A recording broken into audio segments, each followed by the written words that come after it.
Manic spam o hindi? Mabilis na tanong, mabilis na sagot, hindi!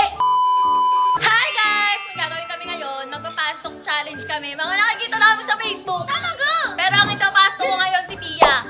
At hindi niya alam. Be, may epal lang dito. Ano te? Oh, first question. Go! Patumpik-tumpik. Matangkad o pandak? Gusto ko ng pandak. Kasi?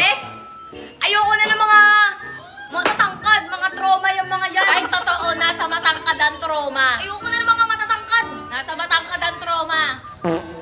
Payat o mataba? Mataba. Para mataba. Gusto ko yung mga kinakadil ko tuwing gabi na parang teddy bear lang. Ano naman ginagawa mo dyan? Papaturo ng English. May kausap akong client, no? Ba't di ka magpaturo sa akin? Mas magaling ako dyan. Hoy, mas magaling to si Sisi. Ah, magaling ba yan? Mas magaling to sa'yo. Paano ba gamitin yan? Ate, may grammar checker. Ano bang gusto mong pag-grammar ipacheck dito? Tapos meron pang English tutor, kaya hindi ka talaga mahihirapan sa English. Tapos pwede din siyang math, kaya pag may mga assignment ako, ate, kahit hindi naman talaga ako pumapasok, kahit may assignment ako, project, dito talaga ako nagpapaturo sa Sisi. Patingin nga niyan. Dito ko lang yan nakuha, tignan mo. Yan. Diyan mo kukunin. Kaya kung gusto mo rin ng ganito, eto yung gawin mo, ayan ang Sisi.